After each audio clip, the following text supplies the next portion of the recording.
Hi friends, welcome to my channel Sheetal's kitchen Gujarati. આજે આપણે બનાવીશું એકદમ હેલ્ધી, ટેસ્ટી અને weight loss recipe beetroot paratha. જે બીટ આવે છે તે બધાને નથી ભાવતું હોતું, તો આપણે આ રીતે બીટ વાપરીશું તો બધા જ ખાશે અને બધાને ખૂબ ભાવશે. બીટના પરાઠા બનાવવા માટે અહીંયા મેં બીટને છોલી અને આ રીતે છીણી લીધું છે. તમે બીટને મિક્સરમાં ક્રશ કરીને પણ બનાવી શકો છો અને બીટને બાફીને પણ બનાવી શકો છો. તો અહીંયા મેં કાચું જ બીટ આ રીતે છીણી લીધું છે. કાચું બીટ રાખવાથી બધા જ ન્યુટ્રિશન્સ હોય છે તે જળવાઈ રહે છે, એટલા માટે મેં અહીંયા કાચું બીટ લીધું છે. જો મિત્રો તમે મારી ચેનલ પર નવા હો તો ચેનલને સબસ્ક્રાઈબ જરૂરથી કરજો. હવે બીટના પરાઠા બનાવવા માટે મસાલામાં 1 ચમચી આદુ મરચાંની પેસ્ટ, સ્વાદ પ્રમાણે મીઠું, અડધી ચમચી હળદર પાવડર, 1 ચમચી ધાણા જીરું પાવડર, અડધી ચમચી લાલ મરચું પાવડર અને થોડા આપણે લીલા ધાણા ઉમેરીશું.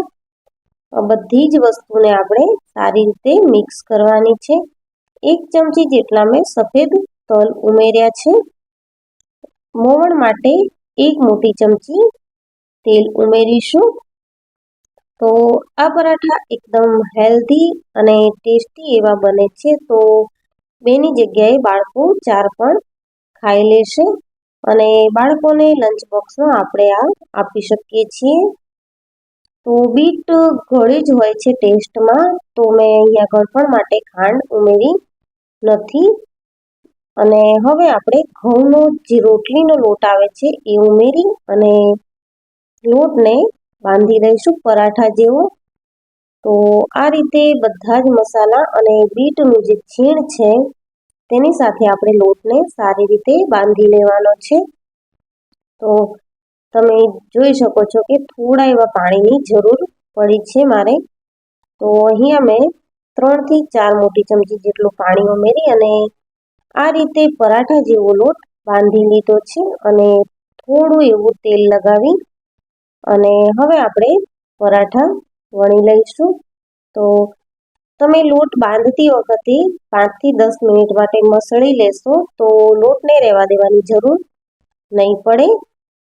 અને જો ન મસળવાનો હોય તો 10 થી 15 મિનિટ જેવું રેસ્ટ માટે લોટને રહેવા દેવું, જેથી કરીને પરાઠા, રોટલી કે પૂરી ગમે તે હોય તે ખૂબ સરસ બનશે. જો મિત્રો તમને આ મારી રેસીપી ગમે તો વિડીયોને લાઈક કરજો, શેર કરજો અને મારા ચેનલને સબસ્ક્રાઈબ જરૂરથી કરજો. તો આ રીતે મેં બધા જ ગુલ્લા કરી લીધા છે. હવે આપણે અટામણ લઈ અને પરાઠાને વણી લઈશું. તો સુપર ટેસ્ટી એવા બીટના પરાઠા તમે જરૂરથી ટ્રાય કરજો અને બાળકોને જરૂરથી લંચ બોક્સમાં આપજો. બાળકોને પણ ખૂબ જ ભાવશે.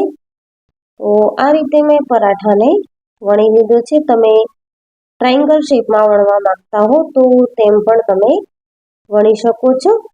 હવે પેનમાં થોડું એવું ઘી મૂકી અને આપણે પરાઠાને શેકી લેવાના છે. તો આ રીતે મેં થોડું ઘી મૂકી અને પેન ગરમ કરી દીધી હતી, તો પરાઠાને શેકવા માટે મૂકી દીધું છે.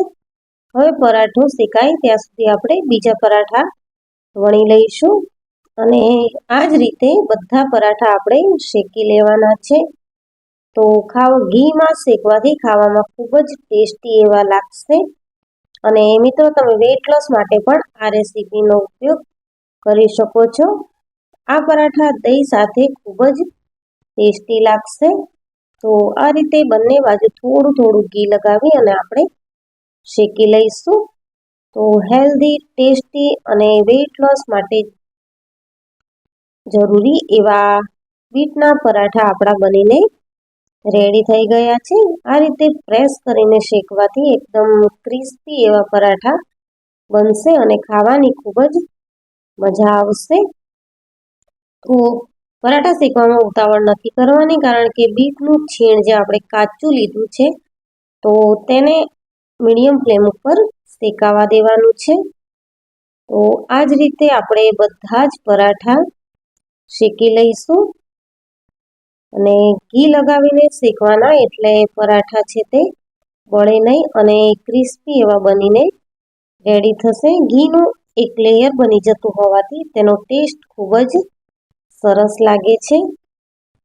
જો મિત્રો તમને મારી રેસીપી ગમી હોય તો વિડીયોને લાઈક કરજો, શેર કરજો અને મારા ચેનલને સબસ્ક્રાઈબ જરૂરથી કરજો. હવે બીટરૂટ પરાઠા બનીને રેડી છે, તો આપણે તેને સર્વિંગ પ્લેટમાં લઈ લઈશું. તો આ રીતે પરાઠા સાથે મેં સંભારિયા મરચાંને તળી લીધા છે પેનમાં જ. તો સંભારિયા મરચાં અને સાથે દહીં ખાવાની ખૂબ જ મજા આવશે. Thank you for watching. Subscribe my channel. Thank you.